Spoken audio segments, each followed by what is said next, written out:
Do you ever get to the end of the month, look at your bank account, and just think, where did it all go? Oh, yeah. It feels like your salary just comes in and vanishes, almost like a magic trick. It's a frustrating magic trick, isn't it? Yeah. And one that far too many of us have experienced. Welcome to the Wealth Compass, the podcast that helps you find your financial direction. I'm Jamie. And I'm Alex. Today we're tackling the single most important habit you can build for your financial health, Okay. tracking your spending to unlock your ability to save. And we want to be clear from the start. This isn't about creating some restrictive, joyless budget. Right. It's about empowerment. It's about finally telling your money where to go instead of wondering where it went. You know, I have to share a quick story. When I landed my first real job, I thought I'd made it, Hmm. but I was constantly stressed about money, always counting the days until the next paycheck. I had this vague sense of guilt every time I spent money, but no real idea why. That anxiety is the worst.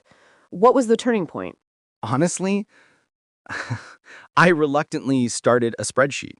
My goal was just to write down every single purchase for 1 month, and the discovery was both shocking and, well, embarrassingly simple. Wow. I was spending over $400 a month on takeout lunches and daily coffees. Seeing that number, $400 in black and white, was the wake-up call I needed. It wasn't my rent or a car payment that was breaking me. Right. It was the little things. And that perfectly introduces our first big idea, why tracking is non-negotiable. It's all about creating awareness. Recent data shows that nearly 74% of Americans feel they have an overspending problem. Yeah, I believe it. We're not alone in this. Tracking is like turning the lights on in a dark room. You finally see what's actually there. Exactly. It helps you find what we call leakage points. And those aren't big, obvious expenses. They're the slow drips, the streaming service you forgot you were paying for, the daily $4 latte, the impulse buys on Amazon. Mm-hmm. Individually, they seem harmless, but tracking reveals their true cost over a month or a year. And once you have that awareness, you can become goal-oriented. You can't realistically plan to save for a vacation or a down payment or an emergency fund if you don't have a clear picture of your cash flow. Right. Tracking gives you that starting line, so you can finally map out the race. So, okay, let's get practical. How does someone actually start? Okay. This brings us to our four-step system. It's a playbook, not a prison. Step 1, choose your tool. And you have options that fit any personality. First, you've got apps. Since Mint went away, a lot of people are looking for alternatives. So YNAB, you need a budget, is the gold standard for people who want to be hands-on. It uses a proactive, give every dollar a job philosophy. Hmm. It's not free. It's about $15 a month, but users swear by it. Then there's Rocket Money, which is fantastic at identifying and helping you cancel unwanted subscriptions, Oh, that's huge. which is such a common leakage point. And Empower Personal Dashboard is great for a high-level view, tracking your net worth and investments, Okay. but it also has solid expense tracking features. And if apps aren't your thing, there's the spreadsheet method. A simple Google Sheet or Excel template is free, infinitely customizable, and it really forces you to engage with your numbers manually, which can Right. be a powerful learning tool, I think. And we can't forget the old school pen and paper method. Just a small notebook in your pocket. The physical act of writing down a purchase can make you so much more mindful of it in the moment. Totally. And the best tool is the one you'll actually use consistently. Okay, so you've got your tool. Now for step 2. Start simple.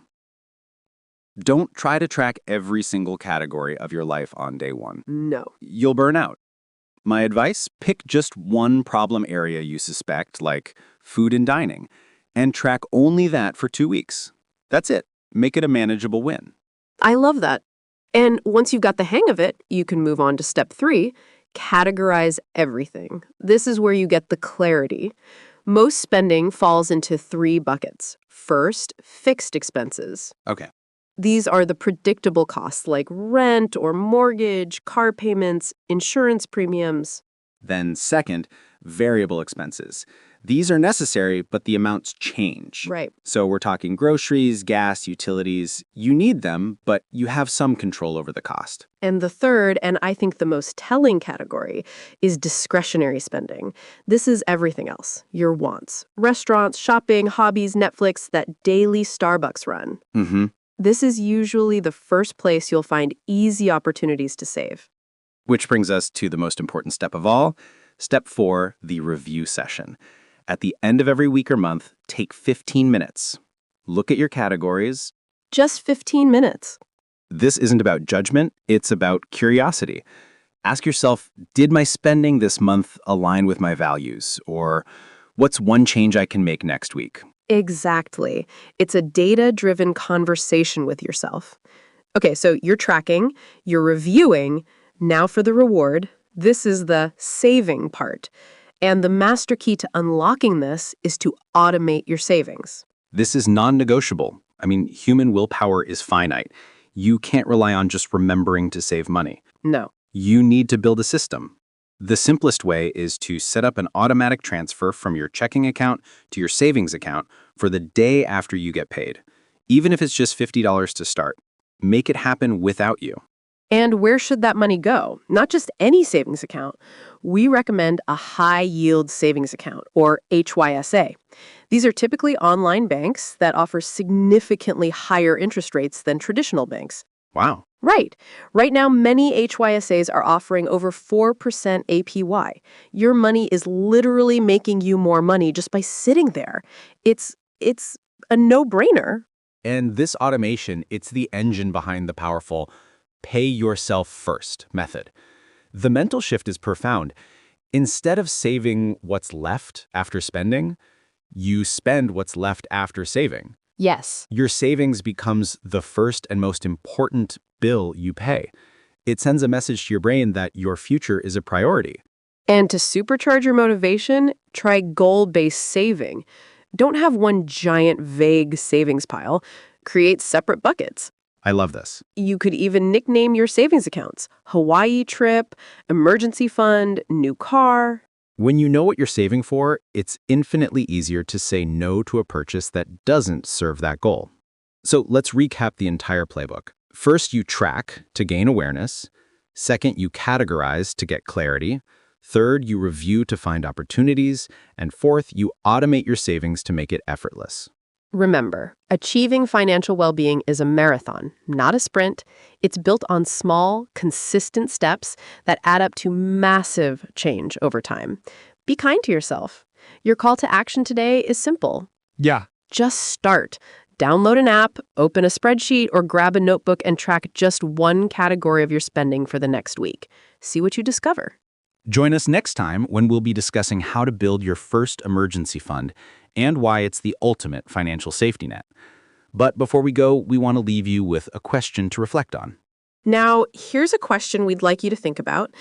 If you had an extra $200 a month freed up from your current spending, what goal would you put it towards that would bring you the most joy or peace of mind?